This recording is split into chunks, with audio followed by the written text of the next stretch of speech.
hearing is Oversight with Secretaries of State, list maintenance, and eligibility verification. I note that a quorum is present. Without objection, the chair may declare recess at any time. Also, without objection, the hearing record will remain open for 5 legislative days, so members may submit additional materials they wish to be included therein. Thank you, Ranking Member Morelli, members of the committee, and our witnesses for participating at today's hearing. I'll now recognize myself for the purpose of making an opening statement.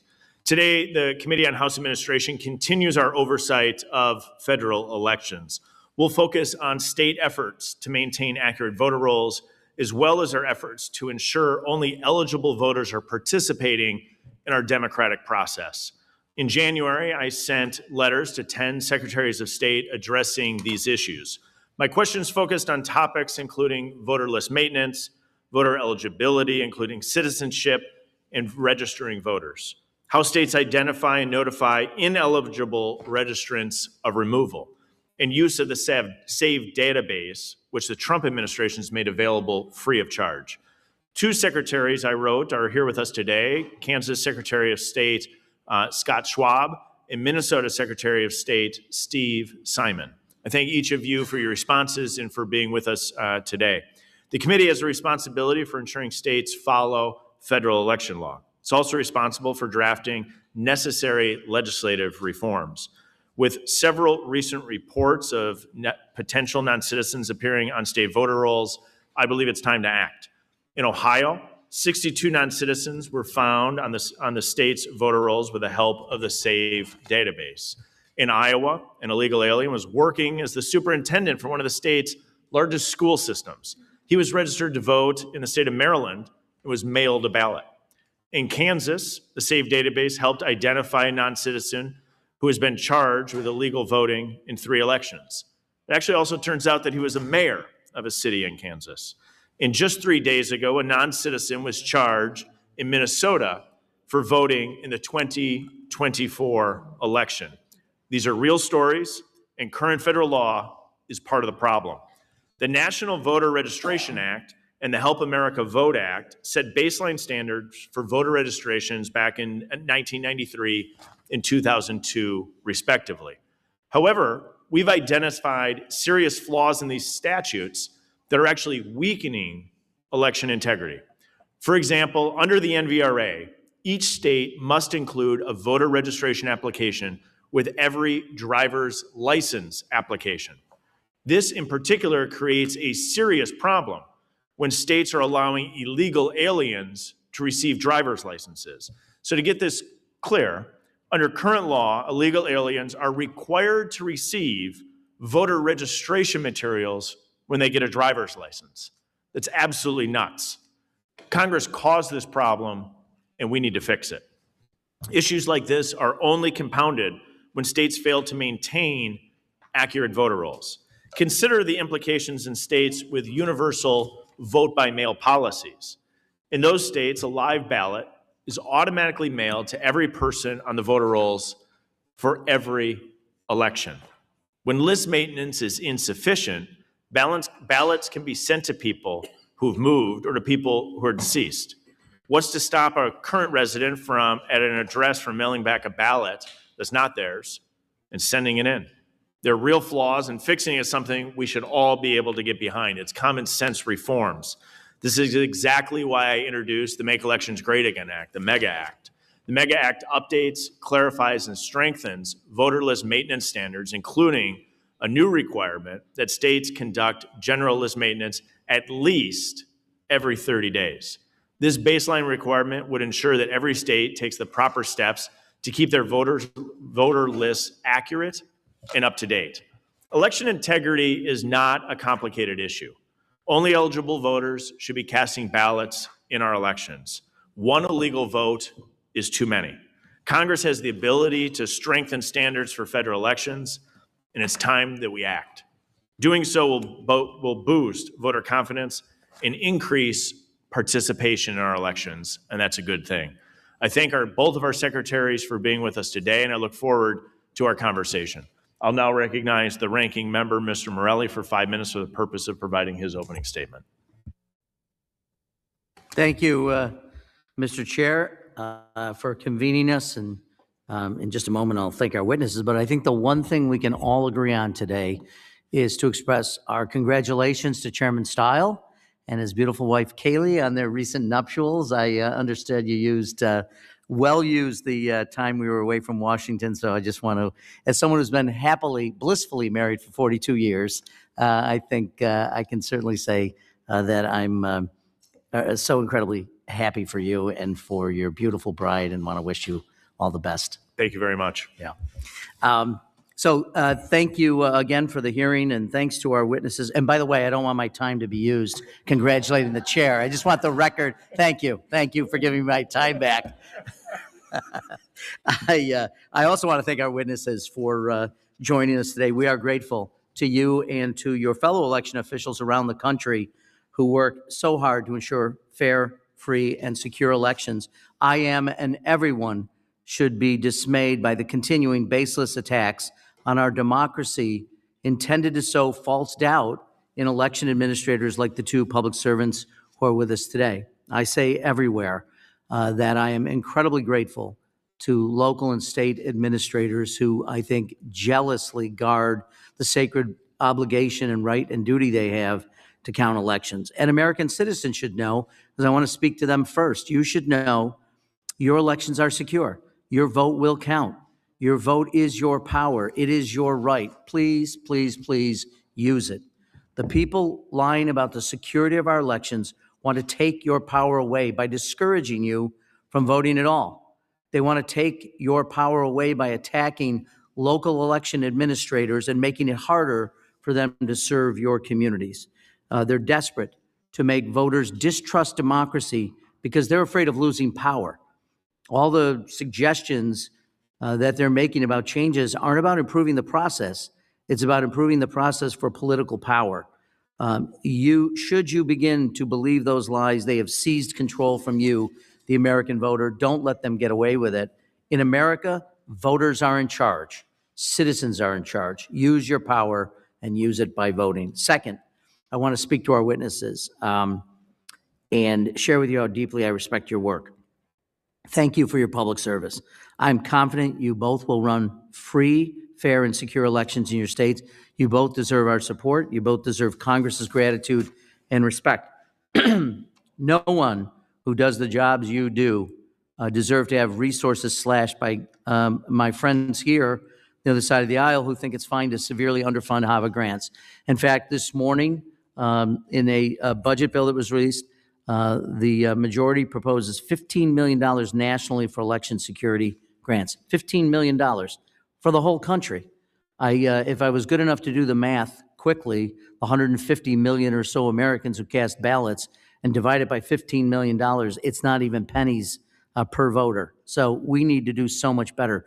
And you do not deserve to have new unnecessary burdens from terrible bills like with all due respect, the MEGA Act and the Save America Act, which land on you right as you are in the middle of, in some states, running primaries already. Some have already happened, and certainly as you're preparing for the midterm elections. You do not deserve to be falsely accused of failing to do your jobs by the same people who refuse to give you resources and support to do your jobs.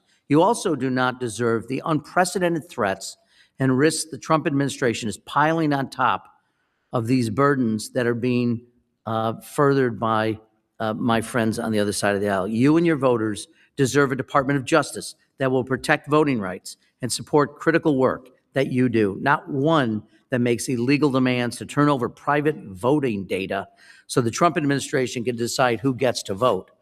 In your case, Secretary Schwab, Kansans do not deserve a DOJ that lies in court by claiming your state has violated voter privacy data like Social Security numbers for Kansas voters. In your case, Secretary Simon, Minnesotans deserve a DOJ that upholds its mission to keep the American people safe, not a DOJ that tries to extort voter rolls at gunpoint like they did after the senseless shootings of Renee Good and Alex Preddy.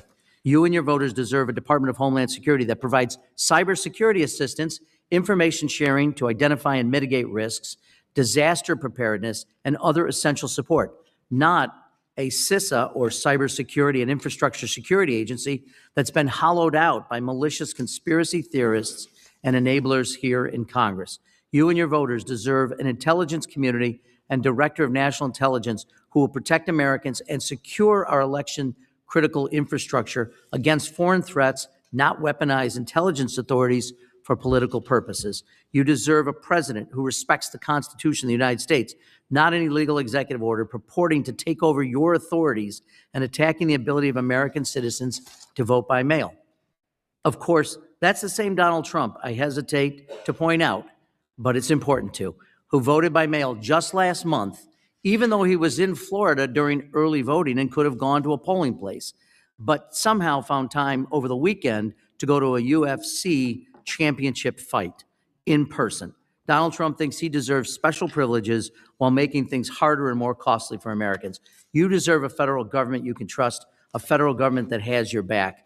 I wish my colleagues on the other side of the aisle felt the same way, and I hope this political moment is over. We'll get back to nonpartisan, pro-democracy values. There's so much good work we could do together to support you, the things like sufficient HAVA funding and a functional CISA that provides cyber assistance and information sharing that we all need to do. And while I have much more to say, in the interest of time, I will, again, thank you for the opportunity to speak, Mr. Chairman, and I yield back. The gentleman yields back. That objection, all members' opening statements will be made part of the hearing record if they're submitted to the committee clerk by 5 p.m. today. Today, we have a one-panel witness. First, we have Kansas Secretary of State Scott Schwab. Next, we have Minnesota Secretary of State Steve Simon. We appreciate both of you being with us here today and look forward to your testimony. I'll now recognize Secretary Schwab for 5 minutes for his opening statement. Thank you, Chairman Stile and Ranking Member Morelli and members of the committee for the opportunity to testify. As Kansas Secretary of State, ensuring voter rolls are maintained in accordance with state and federal laws is critical. Kansas has been a leader in election security and integrity efforts for many years. When I chaired the legislature's House Committee on Elections in Kansas, we enacted voter ID, which is government issued and must just have a name and a photo on it. And we also had documentary proof of citizenship in 2011. As Secretary of State, we have strengthened post-election audits, added procedural audits, increased physical and cybersecurity requirements for county election offices, banned ranked choice voting, and the state eliminated a grace period to receive ballots after Election Day. These measures strengthened our election system without increasing burdens on voters. Maintaining accurate voter rolls for 2 million registered voters is constant. I have made it a priority to pursue every legal tool to identify voters whose registration should be updated. In Kansas, 105 election officials conduct voter roll maintenance daily. Approximately 5% of the registrations are updated every federal election due to routine voter maintenance. And on average, we add about 200,000 new registrants every federal election cycle. The most common maintenance activity is updating our records for voters who move. The Kansas uses multiple tools, including deduplication, the NCOA for address maintenance. Identifying voters who move out of state is a challenge. That is why we established MOUs with Secretaries of Texas and Missouri to compare voter lists. I intend to work with other states to establish more MOUs to identify duplicate registrants and prevent double voting across state lines. A tool we are barred from using is the Interstate Crosscheck Program. Kansas ran this effective program for 20 years to identify voters who moved out of state. At its height, the program compared the voter rolls of 35 states. It was compelled to be discontinued in 2018. Kansas removes about 28,000 registrants annually because of death. We have not identified any voters who cast a ballot after they were deceased. Verification of death occurs from 3 sources: weekly data from the state's vital statistics, a voter's obituary, and Social Security Administration's death master file. While Kansas law permits the use of this data, it only became available after President Trump's executive order 14248 requiring SSA to share the data with the states. Kansas cross-indexed its voter rolls with SSA last fall. More than 5,500 registrants were removed following independent verification of the SSA data to ensure the correct voter was removed. Again, no deceased voters voted. Kansas was on the forefront of enacting two election integrity measures in 2011, voter ID and documentary proof of citizenship. However, in 2018, the federal courts banned Kansas from enforcing its citizenship laws. Unable to check citizenship at registration, we have focused on screening our rolls for potential non-citizens by reviewing temporary driver's license. My office introduced legislation that now requires the DMV to provide quarterly lists of individuals that have a TDL to verify only citizens are on our voter rolls, and reviewing judicial branch reports for any potential juror who claims they are not a citizen. And at the beginning of 2025, my office was one of the first to utilize the SAVE system to review the entire state voter roll. SAVE is one of the most important tools states have to verify voter information. We're grateful for the president to prioritize this at no cost.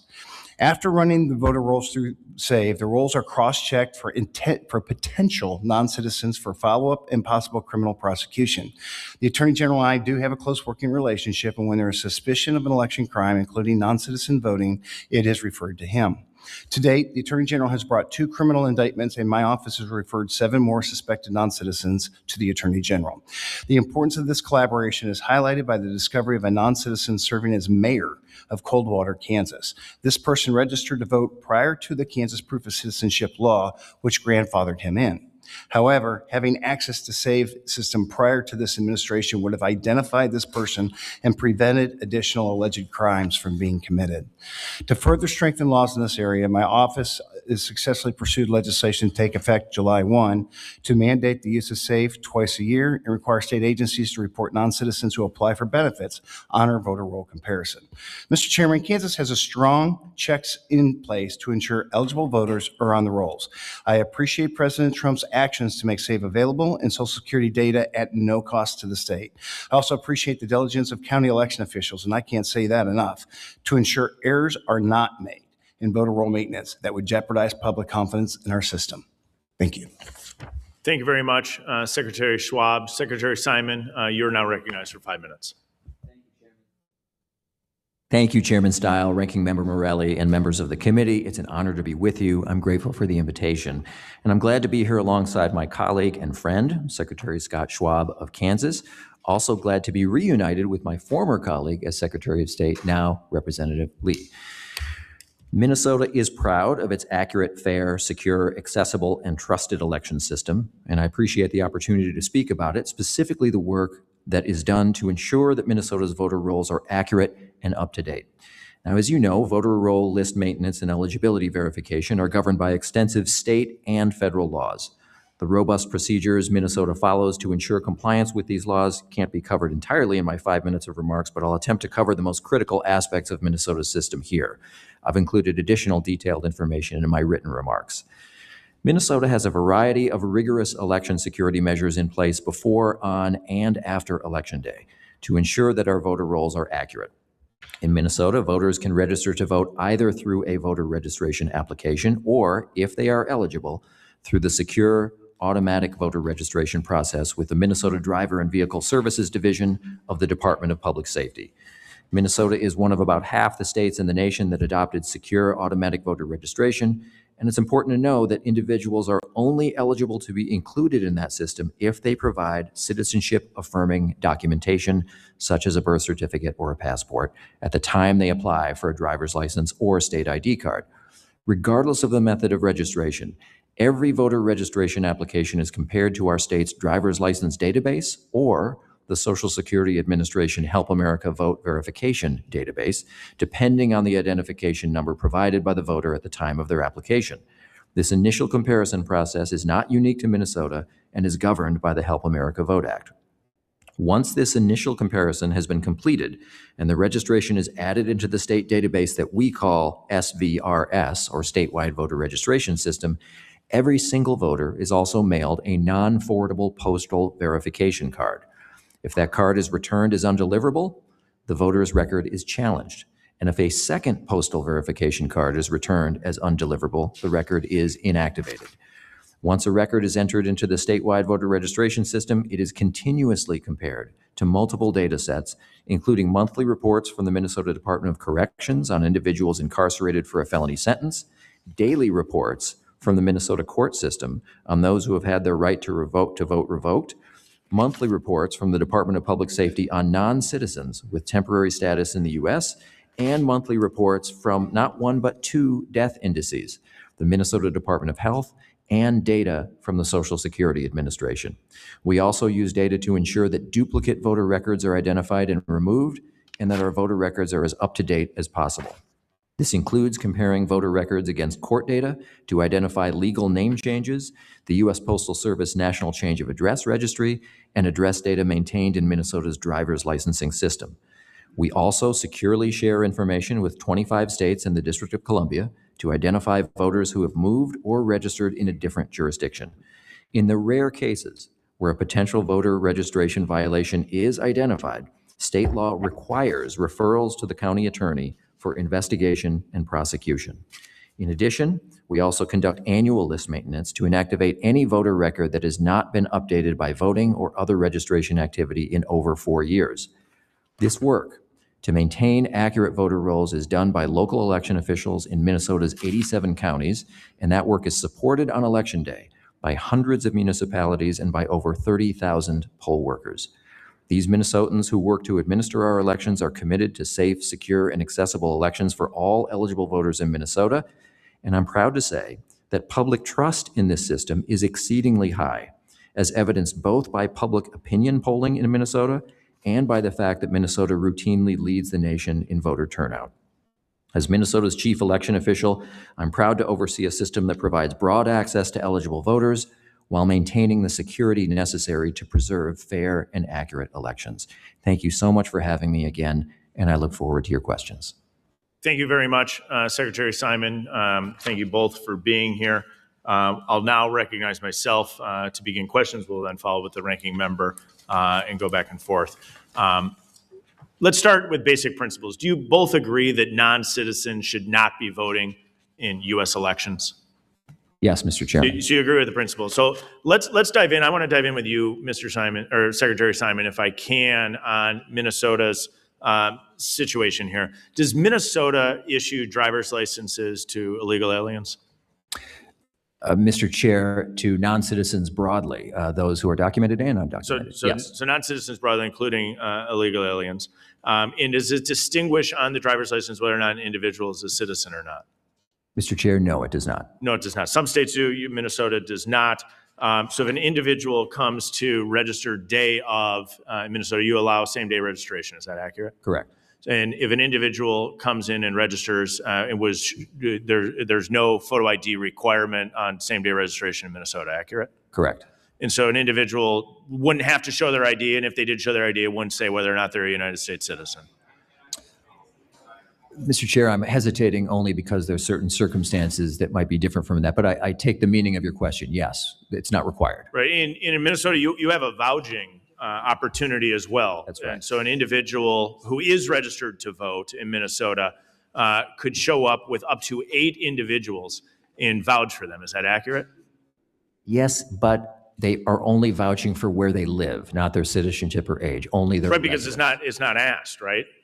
I mean, they would simply check a box that would say that they are a U.S. citizen. Is that accurate? As in almost every other state, So yes. it's an attestation aspect. So where they live is what you could vouch for. Correct. So an individual who's registered to vote in Minnesota could walk in with 8 people from the Quality Learing Center, vouch that they live in Minneapolis, and those individuals would then be registered to vote, would be capable of casting a ballot. Is that accurate?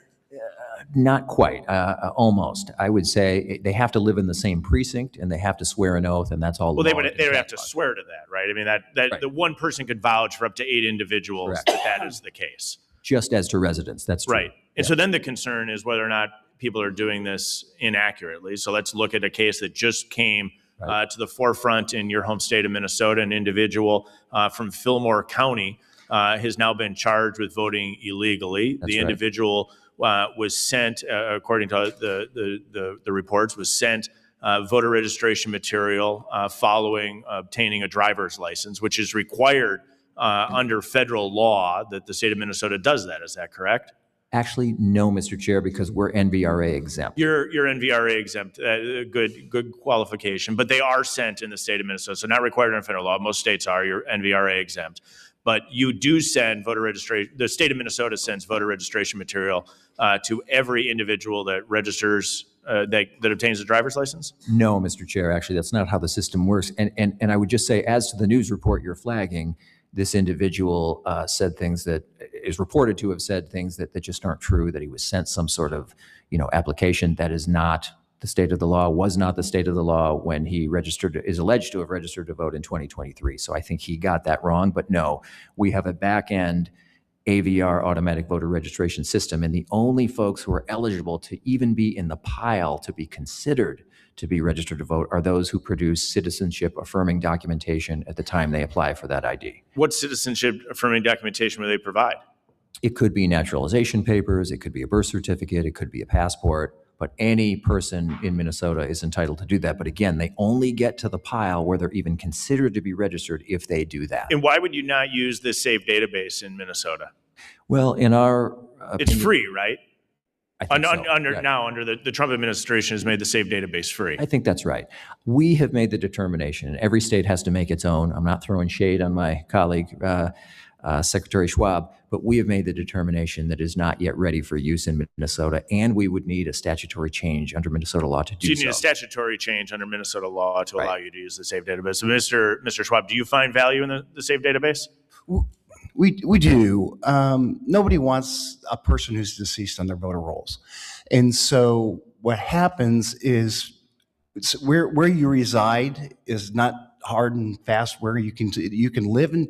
For example, I dealt with someone the other day that she lives in Oklahoma, but she's married to a soldier in Virginia, stationed in Virginia. She votes in Oklahoma. Well, if she were to die in Virginia, there's no way for us to know that she died there, so they would say on So the you voter find rolls. value in using So the SAVE yeah, database. so that's why we end up with so many, because we haven't done this for over 10 years, and these people had died in other states, and so then we send it to the county. The county reaches out to the family or does research to find an old bid.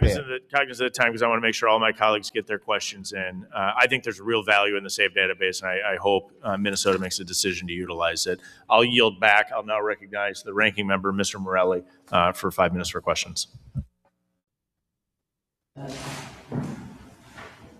Thank you. I'm going to skip ahead to a question I was going to ask later, but since we're on the topic, Secretary Simon, I understand Minnesota is a member of ERIC, which is a nonprofit organization that provides data matching. So to the point that was just being made by Chairman Stile, I think it would probably be malpractice not to talk about Electronic Registration Information Center, known as ERIC, in these proceedings. Can you tell, Minnesota is still a participant in ERIC, about 25 states are. Could you explain to the committee the value of ERIC, particularly in the context of this state to state?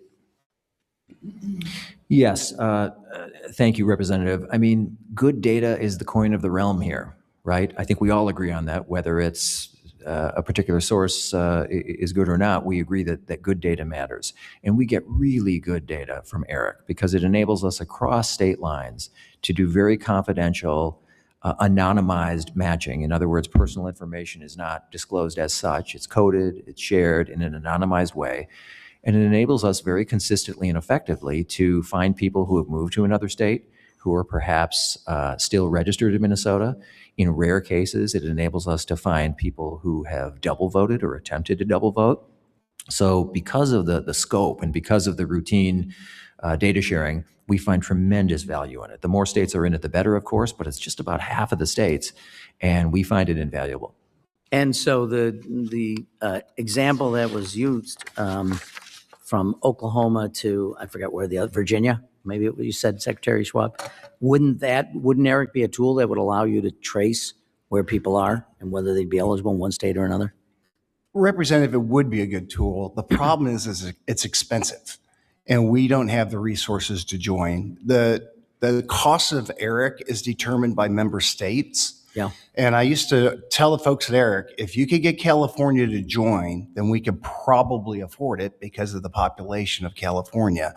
But then after other states like Florida and Texas left ERIC, it would just be too expensive. Thank you. I appreciate your honesty in that. And frankly, I would say this to that. This is where I think the federal government does have a role to play to defer costs that would make it easier for states to share data, to come together in a way that makes sense for all citizens. If we want to instill confidence in people, we should be investing resources. $15 million for election security grants in this moment, to me, it's actually, I'd almost have preferred zero. At least that's less embarrassing than 15 million, which wouldn't pay for, frankly, anything. And I'm really disappointed in that number. If I can, with my remaining time, Secretary Simon, you mentioned, and I think Minnesota turnout is consistently high, about 10% higher than the national average, if I'm getting that right. What do you think you're doing, frankly, that helps encourage that kind of turnout? Because frankly, we should be looking at models that increase turnout across the country. 80 million, pardon me for interrupting you before you even answered the question, but 80 million voting age eligible Americans didn't vote in the last presidential election. That should be the national topic for conference. How do we encourage those 80 million to join their fellow citizens in participating? But maybe you could give me a thought or two on what you think is particularly going well in Minnesota that would allow us to use it as an example. Sure. Thanks, Representative. I'll never say no to an excuse to brag about our high voter turnout, which, by the way, goes back a long time, decades. It doesn't matter whether Democrats or Republicans are in charge. We love to vote. I think it boils down, in my judgment, to two main things: good laws and a good pro-voter culture in Minnesota. As to the laws, we're all looking for the same thing, which is the perfect balance, if such a thing exists, between access and security.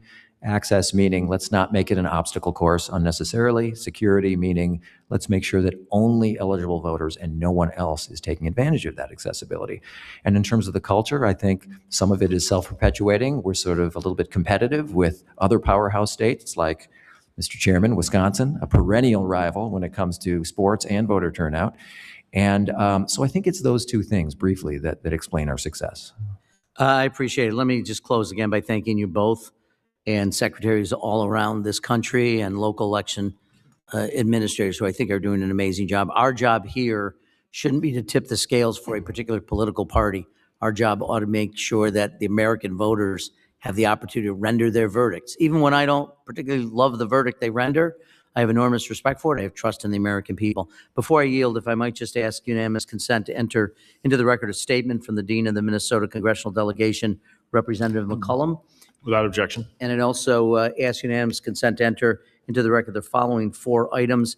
A report by the Bipartisan Policy Center entitled Modernizing Voter List Maintenance, which lays out evidence-based bipartisan approaches to addressing these concerns. Secondly, a report by the Institute for Responsive Government Bipartisan Policy Center and R Street Institute entitled United in Security, How Every State Protects Your Vote in 2026, which details the critical steps states take to secure voting systems and registration. A report by the States United Democracy Center entitled Report on the Election Oversight Group, Allegations about the 2020 Election in Fulton County, Georgia, which details the conspiracy theories that the administration is regrettably believing about election systems. And finally, a report by the Institute for Responsive Government State Citizenship Lists in Trump's March 31, 2026 Elections Executive Order, which details the absolute, insanity of the citizenship list that the president's recent executive order attempts to impose on our states. Without objection. Gentleman yields back. I now recognize the gentlewoman from Florida, the former Secretary of State of the state of Florida, Representative Lee. Thank you, Mr. Chairman, and thank you to Secretary Schwab and Secretary Simon for being here today. As a former Secretary of State, I had the privilege of serving with both of today's witnesses as my colleagues, and we are very grateful to you both for bringing your expertise to our committee hearing today. I've also seen firsthand how critical it is to maintain the accuracy of voter rolls and how much that process relies on good and up-to-date information. So today's discussion is particularly important because it helps us understand what more we can be doing to keep pace with modern capabilities, modern technology, and how we can be supporting our state and local election officials in their efforts to keep accurate current voter rolls. So I'd like to start by going back to you, Secretary Schwab. You mentioned a number of different data sources that you are using related to voter list maintenance. You discussed the SAVE database, you discussed the Social Security, death information. You also noted that some of those are now accessible to you at no cost. My first question to you is this: is it accurate that previous to this administration, some of those services actually were only available to states if there was a fee associated with them? Yes, that's my understanding. There was a fee charge before. The program ceased, I believe, during then President Barack Obama's second term, and that was the end of the SAVE program till just last fall. And are those tools an assistance to you? Are they helping you in drawing down data to work on your list maintenance? Absolutely, absolutely. The more data sets you can compare with, the better the system works. Now, one thing that I'm interested in is actually something that the ranking member Morelli touched on, and that is the notion of federal grants and federal support at the state and local level.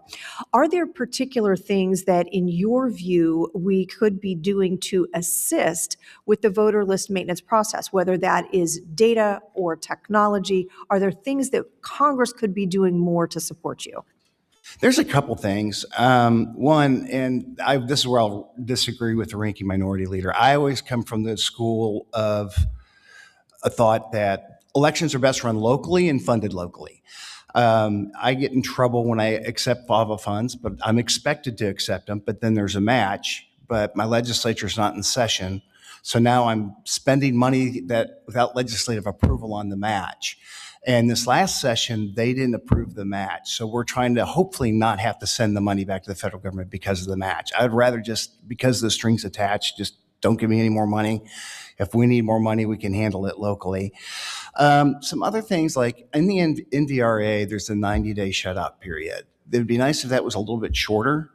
And also if there were some exemptions. If we have a confirmed death, then I would like to be able to pull that person off the voter rolls at that time and not have to wait till after the election to do that.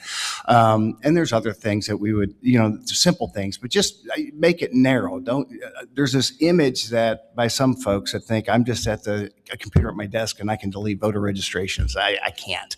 It starts at the county level. And I appreciate the ranking minority's comments on local election officials because they're the ones who do it. And these are the people that you go to church with, your kids play sports with each other, and they're making sure that everything's done fairly. Now, you just touched on something that I think is very important that I want to be sure we highlight, and it's this. Because of the existing blackout periods, even if you have a verified death of a voter in your community that's on your voter rolls, it's correct to say that there's this time period where you can't remove them from the rolls regardless of the fact that you verified that information, correct? Yeah, that's 90 days of list maintenance that's just lost. Mm-hmm. And so would it be helpful to you if that time period was shortened or changed or eliminated? What do you think would be the best approach to that blackout concept? I'd like it, I'm sorry, I didn't mean to interrupt you, Representative. I would like it shortened and then certain exemptions like death. If we have a confirmed death, for example, God forbid I was assassinated within the 90-day, it would be very public, it'd be known, but yet it's against federal law to remove me for the voter rolls. I think it should be okay to remove me in that situation or anybody else that you have a confirmed death. Again, it's got to be confirmed. It can't be just by rumor. Thank you, Secretary. And Mr. Chairman, I yield back. The gentlewoman yields back. The Representative Sewell is recognized for 5 minutes. Thank you, Mr. Chairman. Secretary Schwab, I want to discuss voting by mail. I consider voting by mail a safe and accessible way to vote. In fact, 48 million Americans, or about 1 in 3 voters, use vote by mail in the 2024 election. Now, mail voting is under attack both by the president, who himself votes by mail, I may add, and by administrative issues in the Postal Service that we can all agree must be addressed. Mr. Secretary, you shared your concerns about delivery services, time, and postmarking issues in a letter that you sent to then Postmaster General DeJoy. I think that was in September of 2024.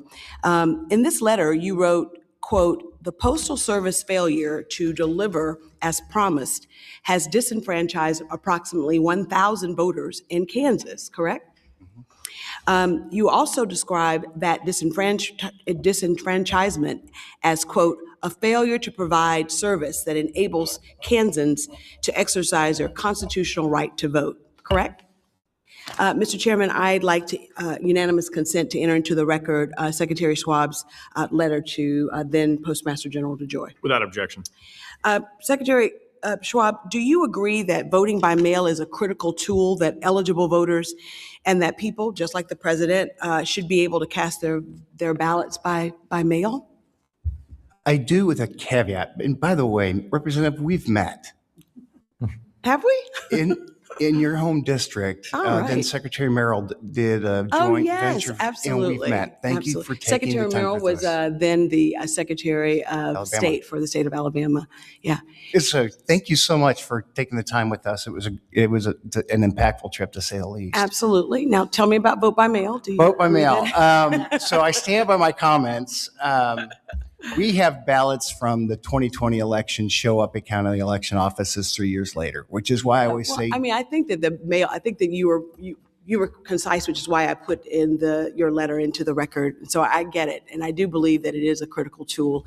It needs a lot of work with the Postmaster General to get there on time, and I will admit that.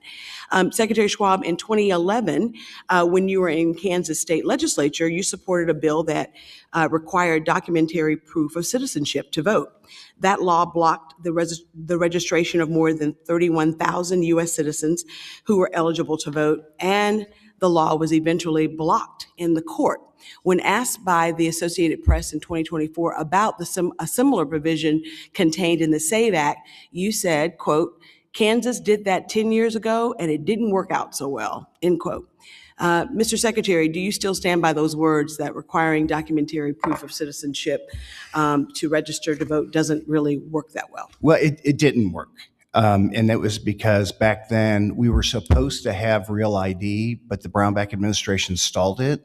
And that would have made the process simpler, because then no illegal immigrant would get a driver's license or a real ID. Yeah. But that was stalled, and that's what created the problems with the registrants you talked of. Well, I have to say that I believe that restrictions proposed in the so-called SAVE Act are just as dangerous, and I think that it lends itself to the same kind of processing that may eventually stop people who are legitimately American citizens from voting.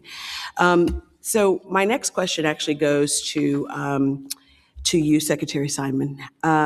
As a chief election officer of your state, is it your opinion that this executive order is an unconstitutional violation of state authority? And in particular, I'm talking about the president's executive order that attempts to interfere with states and the Postal Service from delivering mail ballots. I know that Minnesota, along with 23 other states, is suing to block this order. Can you talk a little bit about that? Yes, I agree with that statement. This is similar to the executive order last year, putting on the shelf just for a minute the merits, whether you think it's a good idea or bad idea. We're persuaded, as are other states, that it's just not constitutional. The president may want to do these things. The proper way to do it is through an act of Congress, not through executive order. So can you describe briefly the impact that both the SAVE Act, Save America Act, and the executive order would have if they were to go into effect? Yeah, I would just say based on, I'll concentrate a little bit on vote by mail, since that's your chief interest. Yeah. You know, I'm concerned with the executive order on the merits that it's putting the Postal Service in a position that I don't think it's ever been in, which is being the eligibility cops when it comes to elections. I don't know how they'd stand up that sort of infrastructure. I just don't know how that would go down. I'm not an expert on the Postal Service. That's a real concern. And the SAVE Act, likewise, would make voting by mail very difficult in the sense of Thank you, providing sir. the proper proofs. Mr. Chairman, I'd like to unanimous consent to enter into the record an article entitled "Kansas Once Required Voters to Prove Citizenship That Just Didn't Work So Well," end quote. Without objection, the gentlewoman yields back. The gentleman from Georgia, Representative Loudermilk, is recognized for 5 minutes. Thank you, Mr. Chairman, and thank both of you for being here today. Very important topic, because unlike any other law in our country, election integrity is something that has to be proactive. It doesn't work if it's reactive, right? Because when you look at, let's say, a general election for Congress, that happens the beginning of November, the presumed winner is going to take office within a matter of days, a couple of months after. So if you find out that someone was ineligible to vote and they voted, you can't undo it, right? It's something that you must be proactive if you're going to have an election system that has integrity. That's one of the reasons Georgia did what they did in 2021, a very proactive system to ensure the eligibility of the voter prior to them voting. Secretary Schwab, if a voter is registered to vote in your state but a resident in another state, are they considered an eligible voter? Not necessarily, because we don't have a residency definition. It's very loose. So you could live in another state 80% of the time, but you also live in Kansas 10% of the time, and you want to register to vote there. That's completely legal. But I'm talking about the residency. They're a citizen of another state. They're a resident. In other words, they're registered to vote in 2 states. There's not a way for me to do it without Eric, but again, there's burdens and costs that come with that. But there's not a document that says, I am a resident here. You're registered to vote there, but that doesn't necessarily mean, that's where these residency rules are just so fluid. What defines a resident is different between each jurisdiction. So if somebody lives in Kansas, they permanently move, let's say, to Florida.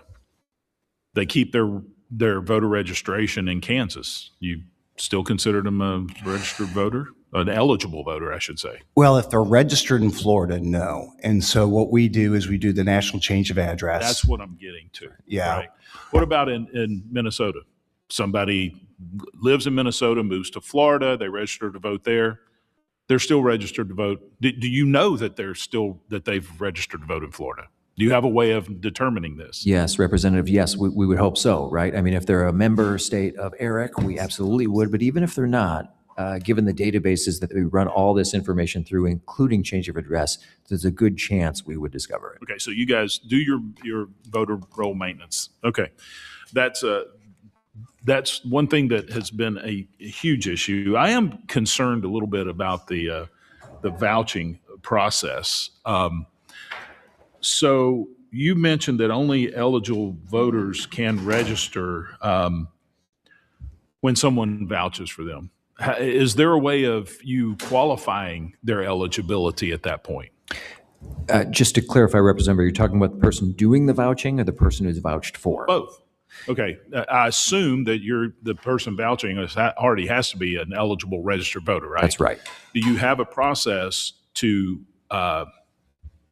ensure that the ones they're vouching for are eligible? Yes, Representative. Yes, that's all at the local level logged, basically. The person signs an oath. There's a log in place for the person or people that they're vouched for. And then after the election, that enables the folks at the county level, at the local level, to do that spot checking to make sure that they're eligible. How much time passes between them verifying? Days, maybe a couple of weeks. It depends. It depends on the county. So are they the ballot that the voters that were vouched for, are they provisional ballots? No, because we're NVRA exempt, we don't do provisional ballots in Minnesota. So if you find out that they weren't registered voters, their vote still counts? Theoretically, that would be the case. Do you not see that that's a potential problem? Well, I think it's a balance in that vouching is only for residency. So as to the 2 things you need to show to prove to register to vote in Minnesota, you are who you say you are and you live where you say you live. It's still on the voter to prove that they are who they say they are through ID, through all sorts of things. And there's a long list that we allow. It's only the live where you say you live part. So so for example, it might be possible that someone is an eligible voter. They're a citizen, they're 18, all the rest, but they don't live where they say they live. They voted in the wrong place. That's certainly possible. But vouching only pertains to residency. No one is vouching for someone's citizenship, age, or anything else. Even if they're maybe a felon? They're not vouching for that either. Okay. I'm out of town. I yield back. The gentleman yields back. Representative Torres is recognized for 5 minutes.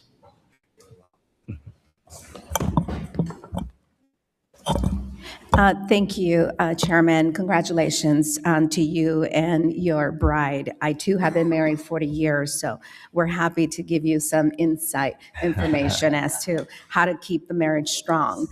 I want to say thank you to you, Mr. Schwab. Thank you also to you, Mr. Simon, for being here today.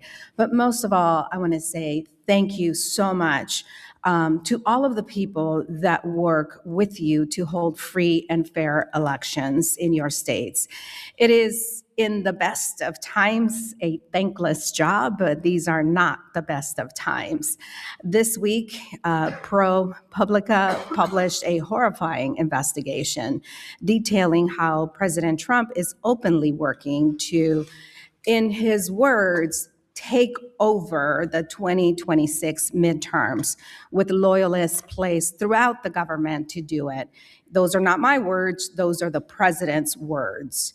What does this look like in real life? Trump already fired every election security expert at CISA. The very people whose job it was to protect our elections from foreign interference. At a time of war, instead of focusing on terrorism and defending the homeland, Trump is having our intelligence agencies, the FBI, running around raiding election offices and chasing crazy conspiracy theories about the 2020 election. Georgia's Fulton County, who the FBI raided, is now unable to verify if Trump's cleanup crew has altered any of the ballots that they stole. The Department of Justice has been demanding states turn over their sensitive voter information for almost a year now. And I just can't get over what happened in Minnesota. Border Patrol and ICE agents murdered Renee Good, and after killing Alex Preddy on the streets of Minneapolis, former Attorney General Bondi used his death as leverage to gain demand over Minnesota's voter rolls. Thank you for standing tall on that. The court stopped them, but this administration attempted to use a murder of an American citizen to bully you into handing over voter data. On March 31st, Trump signed an executive order that attempts to bypass the Constitution to nationalize our elections. Trump is ordering the Department of Homeland Security to create federal-approved voter lists and turning our local post office into partisan hack filters for mail-in ballots. The hypocrisy in this committee, the hypocrisy waged in front of us is staggering. The president has already voted by mail twice this year. He knows it's safe. He just doesn't want you to use your vote in dissent. My question to both of you is, are you preparing for possible federal executive overreach? I don't need you to go into details, just yes or no. Yes. I'm focused more on making sure list maintenance is right. I mean, It's a reality, though. Federal overreach is a reality. So I hope that you will focus some time on top of everything that you are dealing with, because it is a real threat that the president has already executed an executive order that this committee chairman has been leading, also bills to cancel people's votes who do not support their policies. We need every American to go to the polls and use their voice and vote to decide the next chapter of our country. The American people need both of you, need all of our register of voters, secretaries of state. We need you in the front lines of this fight. Our voters need to know that when they walk into their polling place, their school gyms, their community centers, their neighborhood library, that their vote will be cast freely, counted honestly, and that no federal anti-voting extremist decided in advance whether they were allowed to participate. That is the promise of this democracy, and we need you to keep it. So with that, I'm going to yield back. The gentlewoman yields back. The gentleman from Virginia, Mr. Griffith, is recognized for 5 minutes.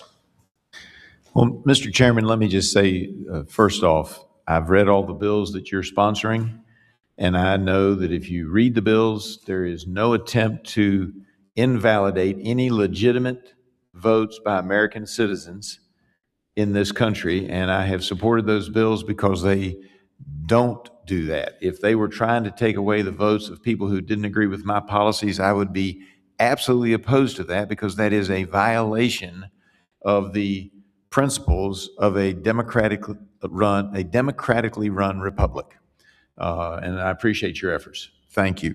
Now, moving on, let me just talk about vote by mail for a minute. I have never voted by mail. I will never vote by mail. I think there are all kinds of problems with vote by mail. And I know that I've heard people saying this, that, and the other. But here's the concern I have. Sometimes you're going to have people who do bad things. Sometimes you have people who may think they're doing the right thing and violate the law. And with vote by mail, you can't figure that out sometimes. And I'm going to give you the example of vote by mail, and then I'm going to talk about another one. God rest her soul, my mother lived to be 92. For the last 30, 40 years of her life, she lived with my sister. I trust my sister. My mother had her competency till the day about 3 days before she passed away, she went comatose. But until when she was casting a vote, it was her casting it, whether it was in person or otherwise. But in a lot of households, you have an elderly family member, they receive a ballot in the mail, son or daughter or caretaker is very likely, even if they think, well, I know that mom was of this political party or another, they're not supposed to be voting if she's not competent and can't cast that vote herself. And yet, can either one of you tell me that you're not at least aware that's a possibility with mail-in votes? Mr. Simon? Representative, anything's possible. I understand. And Mr. Schwab? I'd say the way Kansas has signature verification and voter ID ahead of that mail ballot, it really limits that from happening in our states. I think signature verification is key to preventing exactly what you're saying. And let me just say this. I get what you're saying, but my wife copies my signature every day because I'm not there. Now, I've given her a power of attorney so she can do it, and she has my permission. And my sister can do an exact replica to this day of my mother's signature. How are you going to do signature verification? You don't have, she's not doing pen lifts or any of the things you would normally look for in a fraudulent document. How are you going to verify that? Cheaters are going to cheat.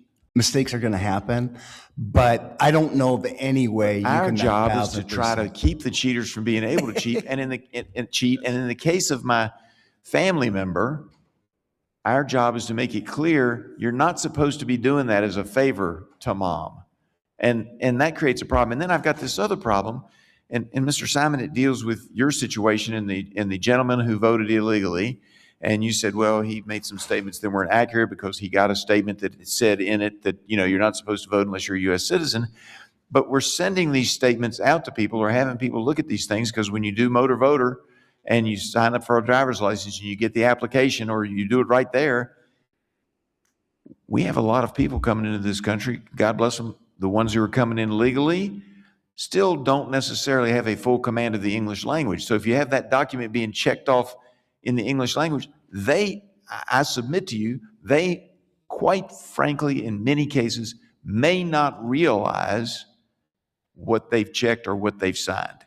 And then they get a voter registration card in the mail, and they're told look, I've run lots of ads, and they're told to go vote. And I think when you don't do citizenship verification, you are causing people to perhaps be inadvertent or accidental felons.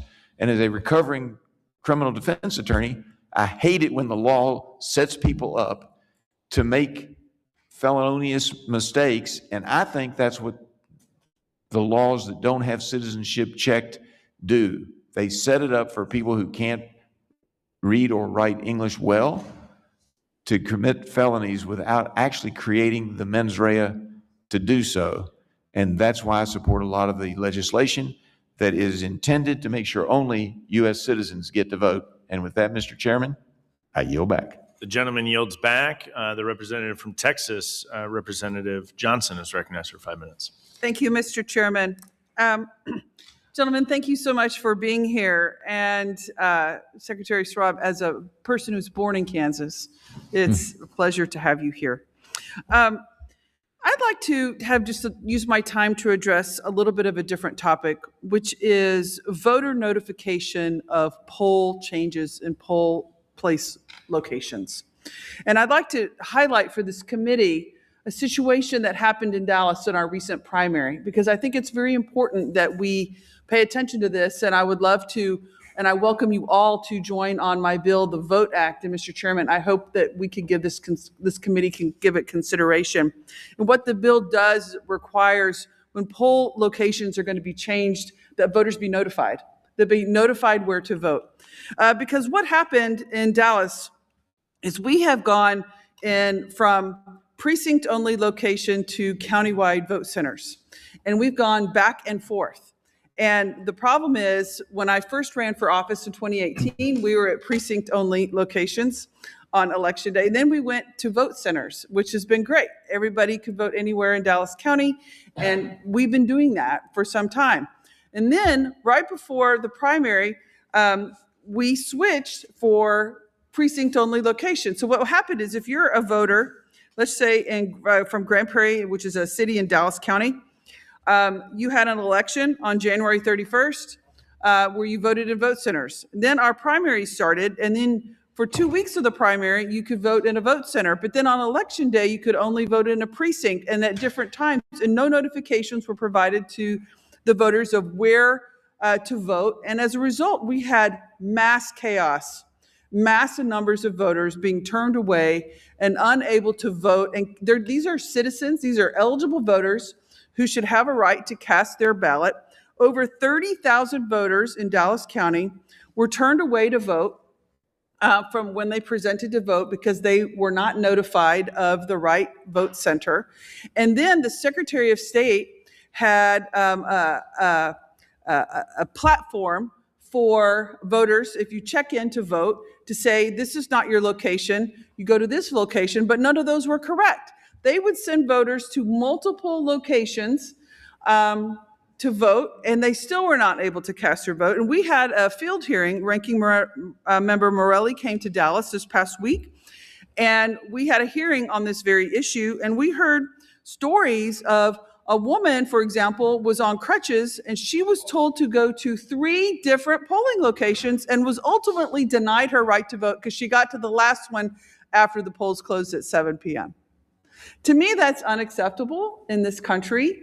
That is making, this is where eligible voters, we should have a system where they should be able, if you're going to change the rules and change where people vote, we should tell them where they should be able to go vote. And that our bill is very simple and would have clearly addressed this. You know, the other problem that was happening, because there was so much confusion, the courts got involved and extended the voting hours because there was just all these people in line and people cast a provisional ballot. Over 2,000 people's ballots were ultimately thrown out and their ballots did not count. And that should be a paramount concern to this committee. When you are an eligible voter and you cast your ballot pursuant to the rules that were provided to you at the time, and then they changed those rules such that your ballot was thrown out, that is unacceptable. And that is alarming to me. So my question to you, gentlemen, is do you think it would be helpful for us to have a federal rule that says, you know what, you as Secretaries of State, you should require notice to the voters of where they should be able to vote? Representative, I would agree with that in principle, and I'll just note in Minnesota, fortunately, we have a law in place that says all polling places must be fixed and determined by December 31st in the prior year. So to anyone who today might approach me in Minnesota saying, well, I'd really love the polling place in our community to be changed, I would say you've missed the deadline. It was last December 31st, so that's our law. I would say don't make the secretaries do it. It's the county because they're closest to the people. We haven't had that issue. Personally, I get nervous if there's one state with an issue that every state now has a new federal law. So you might want to tie that to the HAVA grants. If they want HAVA money, then you must do X, Y, or Z, because the states that are already doing it and doing it well, I don't want you to change what we do, putting it on us when right now it's our counties that do it. And so I would just continue to work with election officials to see what works where they're at. But I think if you tie it to the HAVA grant that they want, then you just say, well, then you're now compelled to do this. Thank you so much. I'm out of time. The gentlewoman yields back. The representative from Oklahoma, Representative Bice, is recognized for 5 minutes. Thank you, Mr. Chairman and Ranking Member, and thank you to the witnesses for being with us this morning. Let me start by just sharing, I served in the Oklahoma State Senate for 6 years and had the pleasure of overseeing Oklahoma's election board. You probably know Mr. Xerox. And I think Oklahoma does elections right for a lot of reasons. We are not a state that takes days or weeks to determine elections. We are actually typically that night, elections are decided. So I feel very confident in the process. Can you talk a little bit about your mail-in ballot or absentee ballot process in each of your states? And I'll start, Mr. Schwab, with you. Yeah, we have no excuse mail ballots, but you do have to apply still. So when I was in 2022, when I was up for re-election, and this may sound long, but this is the process, is can you print your own ballot to be mailed in? No, because you don't know the paperweight, you don't know the barcode or whether there's a watermark. So if you put it in a drop box, it ain't gonna get counted. Well, what if you found an envelope and you could steal a ballot and do it? Well, then it's not in the envelope. Well, now you got to steal the envelopes. Well, now I put the envelope in. Does it count? No, because it doesn't have a voter's name on it. Okay, well, what if I put a voter's name on it? No, it doesn't count because they never asked for that ballot. Okay, so now I get through all those things and finally put it in the drop box. Does it count? No, because you didn't use your driver's license number, and I don't even know my driver's license number. So those are all the processes we put in to make sure mail ballots are secured. I will say I hate calling them mail ballots because people actually mail them. And in most rural communities, I'm sure you experience this in Oklahoma, the county courthouse is right across the street from the post office. Don't put it in the blue box, put it in the red, white, and blue box. That way it stays in state. Got it. Do you require voter identification to come in with your absentee ballot or signature verification? We do signature verification on the ballot, voter ID on the application. Okay. Mr. Simon, your process. Thank you, please. Representative. I'm glad that Secretary Schwab said what he did about mailing in. Not everyone mails it in. You don't have, just because you received it by mail doesn't mean you have to return it by Sorry for the incorrect moniker. Absentee ballot, I suppose, is more accurate. But in Minnesota, in short, when someone orders the ballot, they don't just order the ballot. They have to provide one or both of a driver's license number and a partial social security number. We're increasingly recommending, for a lot of reasons, that people do both. Then when they get the ballot after voting, they have Wait, to... can I ask you, can I pause for a second? Sure. You said a driver's license number and a social security number, Correct. but you can obtain a driver's license being a non-citizen. Is that accurate? True. Okay, keep going. Right. Then, once the voter votes the ballot, they have to sign. So there's that signature verification piece. And we have a witness requirement in Minnesota. So someone who is eligible to vote in Minnesota also has to sign that ballot. So when it goes back, there's really 3 layers of protection. It's the personal identifying information, it's the signature of the voter, and it's the signature of a witness. So we're a little bit unique in that way. How do you verify the signature of a witness? Well, it depends on the county, it depends on the signatures on file and the like, and that is used as a backup, and that counties are feel free to pursue, and sometimes they do. It just depends on the circumstance. Do they have to include additional information on that ballot as to who they are? Any sort of verification of the witness? The signature is the primary means. So there's no other identifying information on that? No, they don't have to put a social security number or driver's license, no. Mr. Simon, do you sign your signature the same way today that you did 10 years ago? I'd like to think so. Others are a better judge, but I'm not sure. I mean, I hope, mostly yes, but I see where you're going. Signatures can change. Mine's got significantly worse the longer I've been in Congress. I think the point being that In Oklahoma, we actually have, we had an issue in 2020 where the way that our absentee ballot process was laid out was challenged in court. And the reason that the process exists in Oklahoma, it is a notary requirement, was because there was fraud in the 60s. And so we wanted to make sure that that was never an issue. Well, it was challenged in court in 2020 because of COVID. And so we decided that, you know what, if there's a health emergency, a national health emergency, and a declaration by the governor, you can include a photocopy of your valid driver's license, which, by the way, has your signature on it, as proof of identification for an absentee ballot, which is why I think that this is such an important piece of the process. I have concerns with signature verification. I know states use it, but I really think that voter ID is the way to go, and I hope that we would look at opportunities to do that, not only for in-person, but also for absentee ballot. Mr. Chairman, with that, I yield. The gentlewoman yields back. The representative from Ohio, Mr. Carey, is recognized for 5 minutes. I want to thank the chairman. I want to thank the ranking member. As we approach this year's state primaries and the upcoming general elections, ensuring the security and integrity of our voting process remains an issue of critical importance, not just to me, but I think everybody on this committee. This committee has consistently prioritized election security, focusing on the measures such as voter ID requirements and the maintenance that occur for those records. I am particularly, I am an original co-sponsor of HR 7300, which directly addresses these concerns. The bill proposes sensible reforms to the federal elections, including mandatory photo identification, citizenship verification, use of paper ballots, and the regular voter list updates to ensure our eligible voters participate. In Ohio, which is my home state, I want to also thank Secretary Frank LaRose. I think you both know him.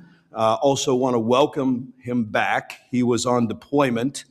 They did not say where he was going, nor did they say where he was, but I've seen the pictures on social media, and it's great to have him back in our home state. But he has set a strong example in the election integrity efforts, along with states like Kansas, thanks to leaders such as you, Mr. Schwab.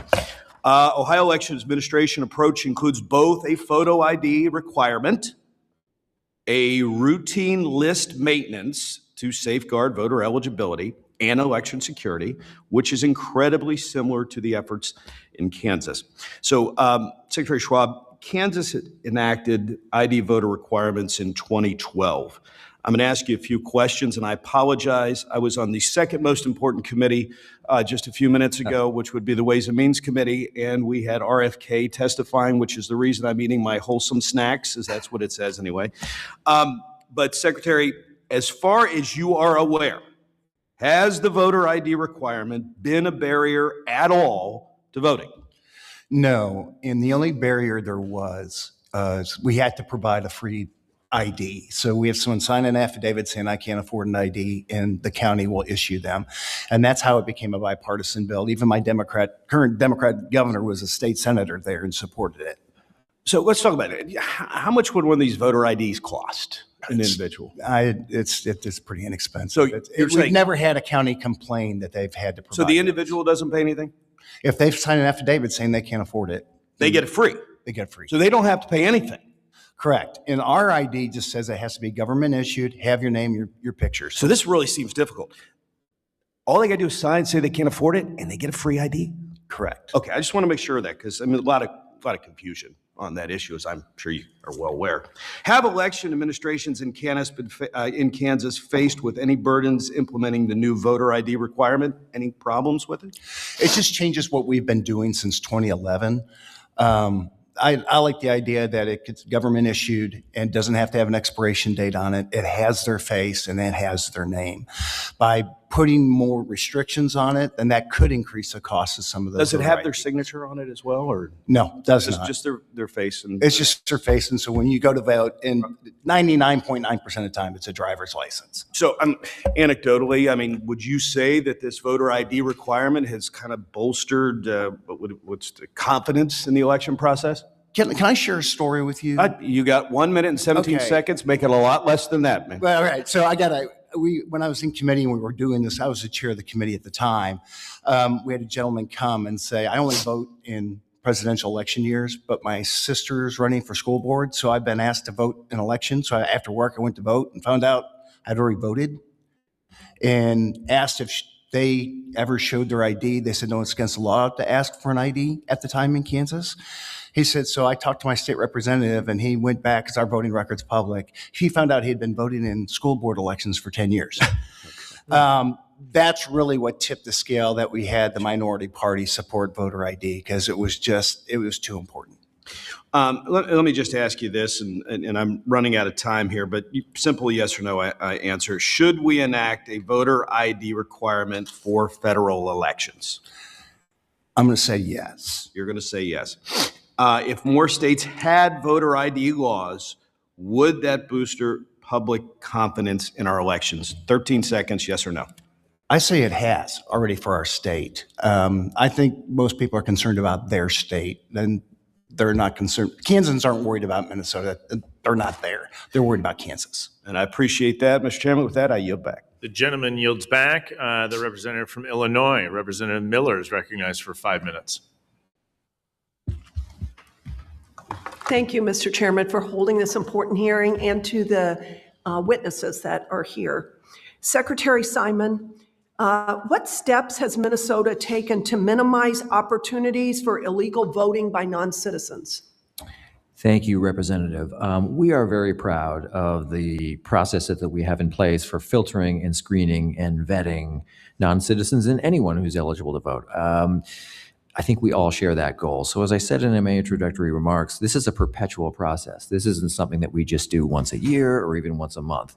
Depending on the data set, it is sometimes daily that we are vetting and screening for exactly this kind of thing. So we're proud of that system, and I think it's withstood the test of time. Can you be more specific on what you're doing?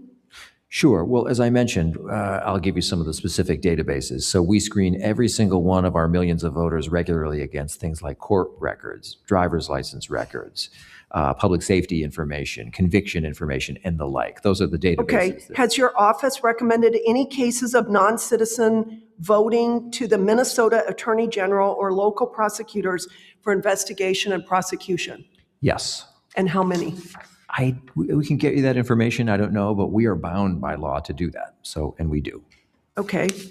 Minnesota's drivers and vehicle services, quote, does not ask if or track whether a person is undocumented when they apply for a standard license or ID card, which is very similar in my home state of Illinois.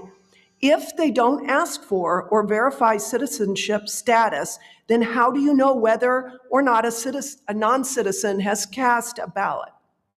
Well, I would just, to zoom out just a little bit, it's not new in Minnesota, and I gather elsewhere, to provide driver's licenses for non-citizens. That's been going on for 100 years. My own mother was driving around for decades and was not a citizen. When your mom got it, was there anything on that ID that would differentiate her as being a non-citizen? I don't know, because it would have been in the 60s. I just don't know. But today, that driver's license, there's nothing on it that would identify the person as a non-citizen. That's true. So it's a moot point. Well, using a driver's license. Yeah, that point, right. There's no distinguishing. That's true. So then how do you know whether a non-citizen has cast a ballot using that? Well, a driver's license in Minnesota, and I gather everywhere else, is not proof of citizenship. So it's not a document anyway that someone would use to show citizenship one way or another. And so, as in almost every other state, the person attests that they're a U.S. citizen a couple different times, when they register and when they vote. Right, which is why on a federal level, and President Trump is trying to, give us a database, which during the October 14th, 2025 hearing before the Minnesota House of Representatives Committee on Fraud Prevention and State Agency Oversight Policy, your elections director, Paul Linnell, testified, quote, there is not a state level or federal level database to run against for citizenship purposes. July 28, 2025, the White House invited all state chief election officials to a briefing on the Systemic Alien Verification for Entitlements, the SAVE program, which checks against multiple federal databases for citizenship verification of registered voters. Over a dozen secretaries of state, Republican and Democrat, attended this briefing hosted by the U.S. Citizenship and Immigration Services. Were in attendance. Were you in attendance? I don't know if that's the one I was or not. I was at a White House. I don't know whether it was July. It was hot out. I remember that, but I was at a bipartisan meeting of secretaries invited by the White House. I can't recall whether it was that one or it was in May or June, or I can't recall, but I did attend one. Yes. Are you accessing this fantastic database? Representative, we are not. We have come to the judgment that it is not yet ready for use in Minnesota and would require our legislature to change our law. Okay, that's really too bad because it would be helpful. And I do want to remind everybody that under Joe Biden, the border was open. We allowed unvetted people to come over the border, people that would not be eligible to have come over, pour over our border, up to possibly 20 million people. Why? Why would Joe Biden, Mayorkas, and the Democrats have allowed this? It is about votes. And the American people, Republicans and Democrats, support the Save America Act. The MEGA Act is a great piece of legislation to ensure that only eligible voters are voting in our elections and that non-citizens are not voting. And we need to access, I think it would be extremely helpful and give people confidence to know that you are accessing everything available, including this database that President Trump has made available to ensure that non-citizens are not voting. And with that, I yield back. The gentlewoman yields back. That concludes our questions for the witnesses. I want to thank our witnesses for appearing before us today. Members of this committee may have some additional questions. We'd please ask that you respond to those questions in writing. Without objection, each member will have 5 legislative days to insert additional materials into the record or revise and extend their remarks. There being no further business, I thank the members for their participation. Without objection, the committee stands adjourned.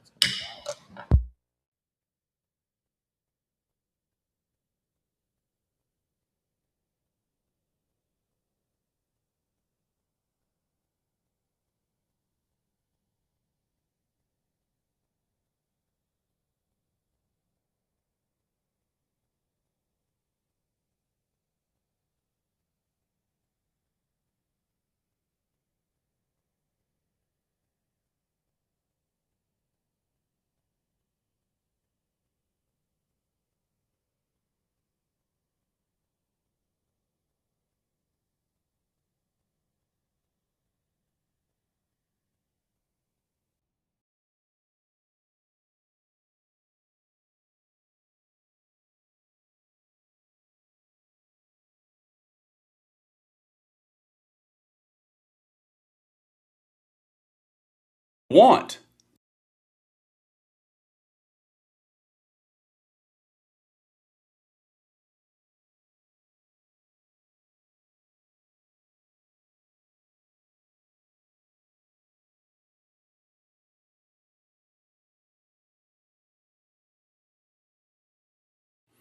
Well, y'all, you freaking did it.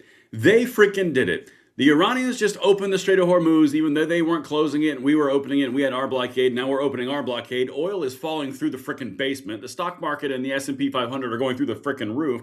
Every single liberal media and Democrat pundit told you everything was completely, totally wrong. And honest to God, we're going to have a whole lot of fun in the wake of this one because this is unprecedented what this man just pulled off. I'm going to be honest, and I'm going to walk you through the entire thing right now. Hit that like button, subscribe to the channel, turn the notification bell on. Everything is linked in the description box below, and follow me on X at BradenLOA. If you're tired of the constant, never-ending negative panic and black pill BS, and you actually want to save the country, because I'm going to walk through the entire thing right now. This has never been done before. Completely and totally unprecedented. This is something that every politician has promised us for 50 and 60 years. He just did in 6 frickin' months. Here we go. Watch this. The Strait of Hormuz is open. President Trump has won. Iran has just announced that the strait is fully open and ready for full passage. So let's just click over to this, and I'm going to show you what these lefty backbiting panicans are doing too. Watch this. The Iranian foreign minister who seems to be really the guy in charge, or at least publicly, for Iran, just fired this off in a post on X, and I'm going to read it for you now. In line with the ceasefire in Lebanon, the passage for all commercial vessels through Strait of Hormuz is declared completely open for the remaining period of ceasefire on the coordinated route as already announced by Ports and Maritime Organization of the Islamic Republic of Iran. So on that news, the stock market is flying through the roof. That opens in 28 minutes, so we'll watch that. Now, while this is happening, the U.S. has brokered a 10-day ceasefire. Yeah, that 10-day ceasefire is between Israel and Lebanon, when, the other big talking point that turned out to be complete and total bullcrap of Israel does whatever the hell they want. They don't listen to us, when we kind of just told them to get their butts in line, and a 10-day ceasefire is now signed between Lebanon and Israel, which is also unprecedented. But please keep on coming at us all with all these lefty BS talking points from the Democrats and these panicans who only want to sow discord, and that's all they care about. But anyway, let's keep on going. Can you tell this is an annoying point for me? Let's drive a little further. How about the price of oil has crashed to $83 a barrel? Wow. That is a whole lot of red waterfall. I'm pretty sure we were told that was impossible and oil was going to be $200 a barrel. By all means, tag every single lefty, liberal, Democrat politician and media pundit that said that. Because they all did. Even the panicans and the black pillars and the doom pillars and Podcastistan all said it too. So they were all wrong. And I'm perfectly fine putting the flag right in the fact that they were all wrong. Because they sow all this discord. They do not help with anything. And then they're completely wrong in the end anyway. Let's keep on trucking. Let me show you some more how they're wrong. President Trump says Iran has agreed to everything, including the cessation of uranium enrichment. When asked if he was surprised by the result, President Trump responded, "I'm not surprised by anything." So we're not only getting the Strait of Hormuz open, they don't have a military, they don't have an air force, they don't have leadership, they don't have missiles, they don't have drones, they don't have a Navy. I think I said Navy. They don't have missile launchers. Yep, but nothing happened. Yeah, nothing happened at all. Okay, watch. They're about to get rid of nuclear enrichment. That is it's been a goal for 50 years. This guy does it in 6 months, and now all of a sudden that's not good enough either. News Nation's Kelly Meyer just spoke with the president on the phone about these developments. I mean, fervent posts on social media. Kelly, you asked him specifically about all of this breaking news. Share with us the conversation. Yeah, hey, Marty. So I just got off the phone with the president, and we are here in Las Vegas. We are traveling with him as he makes his way to Arizona today. But he has been posting this stream, as you mentioned, of posts on True Social. So I called him and asked, and just got right to the point, because the posts sound as though this has been agreed to. And when I asked, did Iran agree to the main sticking point here of stopping enriching uranium, getting rid of their ability to create these weapons, he said yes. So I said, did they agree to stop enriching uranium? He said they agreed to everything. And then he asked me, are you surprised? So I asked him, are you surprised? And he said, I'm not surprised by anything. And then he said, I'll see you later. And the call ended. So it seemed as though, from the way that these posts are coming across on his True Social page, that this was a successful morning. He didn't give any more detail into what calls have been happening this morning. It's now, 7:45 here. Yeah, I don't care about all that. Y'all, they agreed to stop enriching uranium. They've agreed to not pursue nuclear weapons. What else do you want? Not you guys, media, pundits, Podcastistan, all of it. What do you want? They're no longer a threat on the world stage. Oil has been diverted to the United States. Like, all the purchasing has been diverted to us. We're having an unprecedented oil export. It's getting bigger and bigger and bigger day and day and day, and it's projected to double within the next 12 months. What else do you want? Let's keep on trucking. Let me give you some examples. This is a perfect example of a backbiting little yappy dog who only wants to sow discord and continually feed the upset outrage machine. Owen Schroyer, the war appears to be winding down, which I obviously hope is true. Yet this is one of the same guys who was bashing Trump for being owned by Israel, and then also that he wanted to destroy everything and deploy troops and all this discord, which was never accurate. But this war has been a disaster. It will have cost us about $60 billion loss of life, plus economic and geopolitical damage that could be irreversible. Who benefited? Think your life will be much different? Yes, I do. I think your life will be significantly different because now the United States is a major player on the export stage for oil and energy. That's going to completely change our nation. So yeah, there's a few things our lives can be a little bit different. But it's hilarious that they have to start off these posts with qualifiers of, well, obviously it's good, but let's get right back on that outrage machine because that's where my clicks come from. It's really kind of gross. I'm gonna keep on I'm blasting it because this is exactly what you're seeing. Ann Coulter, she's been a peach through this whole thing. Yay. The strait that was open before we began bombing Iran is open again. Everybody pretend this is a huge victory for Trump, so he'll end this catastrophe. You're an idiot. You're objectively, in this post, you are an idiot. Because now, what was the difference between the strait being open before and the strait being open now? I'm sure that was nothing, no different, right? It wasn't like there's no military and there's no threat of any ship going through Iran, and it didn't completely depose an Iranian theocratic power base. It didn't stop all the Hamas and Hezbollah funding of terrorism through proxy monies, effectively. That didn't stop. And then there was no Air Force, there's no missiles, there's no drones, there's no leadership structure. There's pretty much a crippled Iran. Other than those things, yeah, it's the exact same. Straight open. You nailed it. The disingenuousness of these people is beyond the pale. Here's another one. Again, I'm going to go hard on this stuff. Joe Walsh. Now, this is an actual lefty now. Congratulations. You reopened the strait that was open 6 weeks ago. A strait that was closed because of your illegal war. It wasn't illegal. Keep clutching onto that talking point, though. And by the way, DA, it's a Strait of Hormuz, not the Strait of Iran. You cannot get more little d energy on the planet. You said the name of the Hormuz wrong when you crippled the entire Iranian theocratic machine that was killing people and Americans and funding proxy terrorist networks nationally and globally. You said the wrong name and the wrong strait. Way to show us what we already knew. But guys, here's the bottom line. Stock market, way up. S&P 500, way up. Oil prices, way down. The Strait of Hormuz is now open. The Iranians have given up their hopes and dreams of uranium enrichment. They've given up their ideas of nuclear power. It's weird, but yeah, you're right, guys. Straight open, straight closed. Nothing else happened in there. Take these people exactly their word. Make sure you document exactly who they are because they are going to continue to do this in the future, and they just need to be ignored completely. Let me know what you think in the comments below. I will see you on the next one. I'm Braden. Later.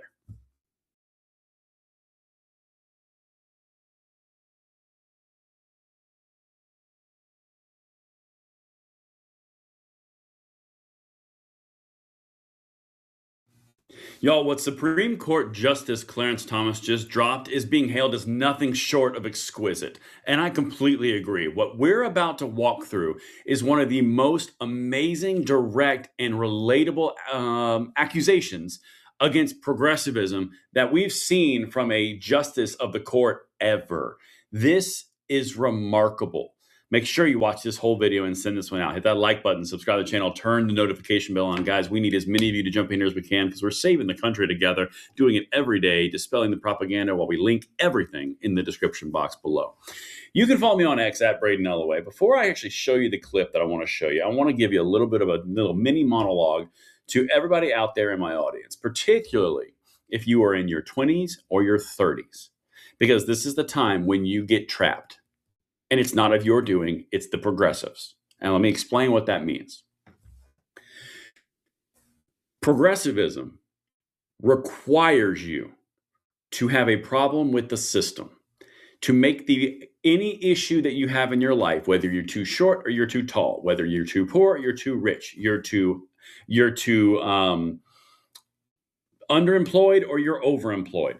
Whatever the issue is, it seeks to find a issue in your life and blame it externally. Therefore, it's not on you, and therefore, you now can blame the system. Okay. When that happens, and this is an important piece, please hear me on this because I am exiting my 30s right now, and I fell for this. I lived this. This is a lived experience.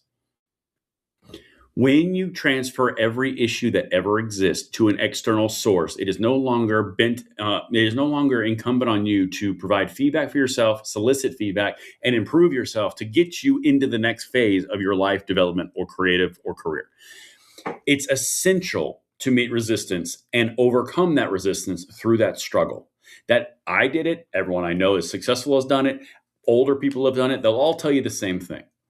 What progressivism aims to do, and the Democrat parties have fully embraced this, they aim to take the development, which is hard, from you, which is your right as you grow further, and then provide the blame on something else where you don't have to change, which is easy and comfortable, and therefore everything is the system's fault. The only thing that you don't understand at the time when you're 20 and you're 30 is they are keeping you in that position because what's required for you to go to the point of which they're telling you it's not possible because of the system is the growth and development they are preventing you from getting because they're blaming someone else. This is incredibly important. That is not American. That is not American rugged individualism. That is not exceptionalism. That is a lie from the pit of hell to keep you where you are so they get power. All right, let's keep on going. And please let me hear you if you agree with that. This is simply exquisite what Justice Clarence Thomas just dropped. This is an ABC News report. Supreme Court Justice Clarence Thomas delivered a televised broadside against progressivism on Wednesday, a political philosophy he described as an existential threat to America and the principles that founded it 250 years ago. Absolutely. This is remarkably good. Please send this out. I'm going to play 2 clips of it, and then I'm going to show you what the actual ABC article says because there's more in it. Listen to this. This man nails it. Please send this video out after you watch the whole thing. Progressivism seeks to replace the basic premises of the Declaration of Independence, and hence our form of government. It holds that our rights and our dignities come not from God, but from government. It requires of the people a subservience and weakness incompatible with a constitution premised on the transcendent origin of our rights. Phenomenal. He's saying the same thing. Yet please heed these voices. This is what happened. This is why I fight so hard on this channel. This is why I believe so much in the next future, the next few years and the next few generations are our best future. Because I always believe we have a next best future. I always believe the American ideals are going to shine through and we're going to be better off for it because we have the most perfect or closest to perfect form of government that exists. That's it. You're not going to get better in autocracy and you're not going to get better in anarchy. This is literally the best that the planet has ever seen. What he's talking about is an incompatibility between the progressivism, which blames you for everything, which blames the system for everything. There's always a victim. There's always there's always an aggressor. There's always a victim. There's always something that is externalizing so you can tear the system down. It's inherently racist. It's inherently classist. It's controlled by money. It's controlled by X group. All of these things are externalizations of any pain you may be feeling. It's meant to inhibit your growth. It is meant to make you reliant on them. Please see it. Because the second that snaps, all of a sudden, it all becomes clear. All right, let's keep on going. Again, please, if you've got high schoolers, show this video to them. Justice Thomas. Actually, you know what? I'm not going to read it. He nailed it. Listen to what he says. At the beginning of the 20th century, a new set of first principles of government was introduced into the American mainstream. The proponents of this new set of first principles, most prominent among them, the 28th President of our country, Woodrow Wilson, called it progressivism. Since Wilson's presidency, progressivism has made many inroads into our system of government and our way of life. It has coexisted uneasily with the principles of the Declaration. Because it is opposed to those principles, it is not possible for the two to coexist forever. At the beginning of the 20th It is not possible for them for the two to coexist forever, because it is opposed to the founding principles of our nation. Think about this from any special interest that you can think of. Think about race relations, think about the border, think about abortion, think about gun rights, gun control, all of it. Every single thing that they do is meant to undermine the founding principles. Gun control versus gun rights, which I'm an expert in. I've got thousands of videos on it up on the internet in my archive. It's all meant to undermine the Second Amendment. It's all meant to recreate this new reinvention of the verbiage in the Second Amendment. Well regulated now means it's controlled by the government. It doesn't mean well practiced like it did when it was originally written down. No. It means something different now. And the right to happiness, the right to pursuit of happiness includes not being shot. So therefore you can have gun control. I mean, literally, it never ends. I do this all day, every day. Like, these people exist to circumvent the founding documents, because the second that they can get rid of the founding documents, of which we are anchored to, is the second they can start to recreate what they're destroying in their own image of progressivism, socialism, and an overbearing control government. That's what this is about. I'm going to get this whole speech and I'm going to have it transcribed by my systems, and then I'm going to make a document for you, and you can download it all you want. I'll let you know when it comes out. It's going to be free. I don't care. It's not my speech. I'm just going to give it to you so you have it. But this is an exquisite speech from a very good conservative justice. Let's keep on trucking. Look, here's the actual ABC article. I got a few points highlighted for you. Supreme Court Justice Clarence Thomas on Wednesday delivered a televised broadside against progressivism, a political philosophy he described as an existential threat to America and the principles that founded it 250 years ago. Absolutely. Progressivism seeks to replace the basic premises of the Declaration of Independence and hence our form of government. Tell me this is not directly over the target. Let me hear you in the comments, please. A spirit of cynicism, rejection, hostility, and animus towards America by Americans has taken hold. We will defeat it. I've dedicated myself to defeating it, but that is absolutely true. 100%. This is the fight that we fight every single day. This is gold, and I'm here for it. He said the values enshrined in the 1776 Declaration of Independence have fallen out of favor among Americans, a trend perpetuated, he argued, by intellectuals and the nation's colleges and universities. Absolutely true. Thomas also said he believes many people no longer believe all men are created equal and deserving of unalienable rights protected by a limited government. Correct. That's where the gun control comes in. That's where the border comes in. That's where anything and everything these lefties and progressives are doing. They don't care about anything written down in our founding documents and our guiding principles. They care about what they can get done in their own world through loopholes and twisting and redefining terms. Progressivism holds that our rights and our dignities come not from God, but from the government, he said. It requires the people of subservience and a weakness incompatible with a constitution premised on the transcendent origin of our rights. That is exquisite. Y'all, you don't get speeches like this all the time. Thomas said Washington has been overrun by elected and appointed officials who lack commitment to righteous cause, to traditional morality, to national defense, to free enterprise, to religious piety, or the original meaning of the Constitution. They recast themselves as institutionalists, that's the swamp, pragmatists, yeah, okay, or thoughtful moderates, as a way of justifying their failures to themselves, their consciences, and their country, he said. This is the most important part, and this is where I beseech thee to take this advice. Thomas called on Americans to stand up for their principles and endure personal sacrifices if necessary to preserve the nation's democracy. First of all, it's a democratic republic. In my view, we must find in ourselves that same level of courage that the signers of the Declaration have so that we can do for our future what they did for theirs. He said, yes, that is why I frame every single video opener with, we're going to save the country together, we're going to dispel the propaganda, and we're going to make it better than we found it. That's the mission, guys. That's it. And I really want to get these kind of videos in front of the 20s and 30-year-olds that I know you all know. Please send it to them. This is important stuff. And I'll see you on the next one. I'm Braden. See you later.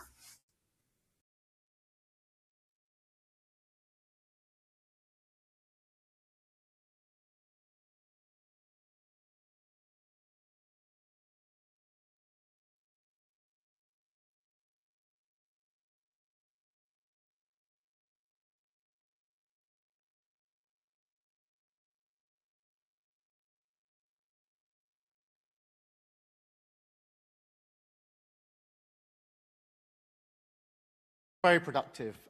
Thank you very much, Emmanuel. We just had a very productive meeting, bringing together 49 countries around a very simple message and proposition that the world needs the Strait of Hormuz fully open, because that is how we keep prices down for our people and stop the global economic damage. So we've all agreed, there was real unity in the meeting that we've just had. We want to see a return to talks and a lasting agreement, including the reopening of the strait.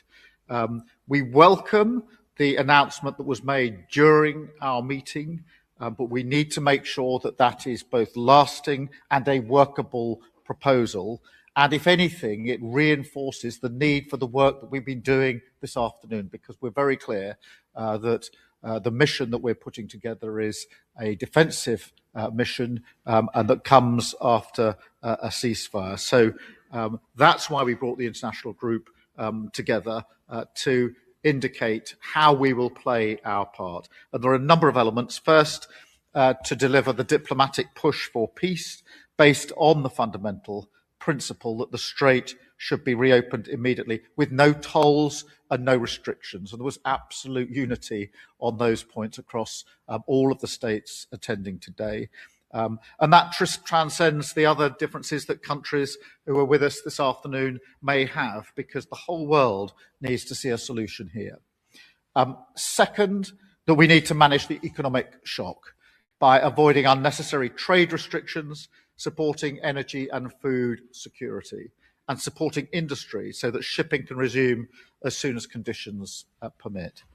Thirdly, and crucially, we agreed to accelerate our military planning. I can confirm that along with France, the UK will lead a multinational mission to protect freedom of navigation as soon as conditions allow. This will be strictly peaceful and defensive as a mission to reassure commercial shipping and support mine clearance. We invite all nations with an interest in the free flow of global trade to join us. Some have already indicated their readiness to contribute. We will take this forward with a military planning conference in London next week, where we will announce more detail on the composition of the mission, and over a dozen countries have already offered to contribute assets. But look, reopening the strait is a global necessity and a global responsibility.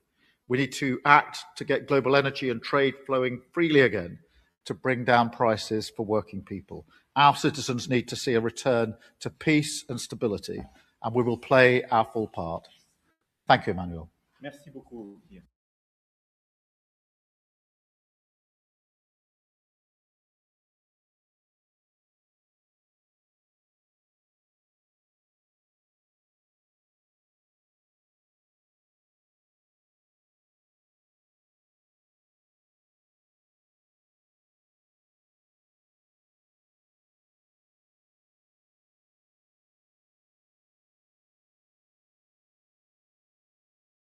If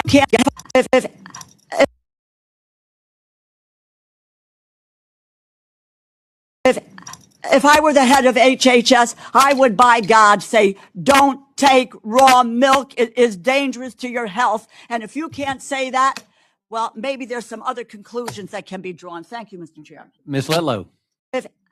If I were the head of HHS, I would, by God, say, don't take raw milk. It is dangerous to your health. And if you can't say that, well, maybe there's some other conclusions that can be drawn. Thank you, Mr. Chairman. Ms. Letlow. If I were the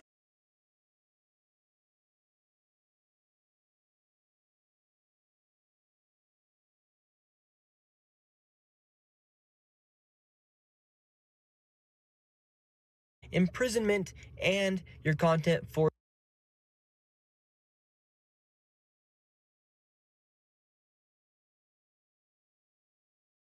expose fraud. This is what could happen to you inside the state of California. You could get a misdemeanor, a $10,000 fine, imprisonment, and your content forced to be deleted. That is absolutely crazy. Senior national correspondent William Lajeunesse is joining us live in Los Angeles. William, fill us in on this bill. Well, the fear is the bill would criminalize investigative reporting. Introduced by the wife of the State Attorney General, Rob Bonta, the bill protects immigrant service providers, lawyers, nonprofits, activists, the same as a victim of domestic abuse. It shields their address from reporters and imposes a fine up to 10 grand on any organization or individual that publishes a photo of a provider on social media. This program allows participants to keep their home and work addresses out of public records, giving them a critical layer of protection and privacy in an environment where their personal safety is increasingly at risk. So critics argue the bill silences citizen journalists and shields organizations from public scrutiny. Example, say a nonprofit gets millions from a city or county to provide free immigrant housing or legal aid. Well, under this bill, journalists could be stopped from finding it through public records because the bill requires the state to provide a fake address. This is not about protecting people from violence.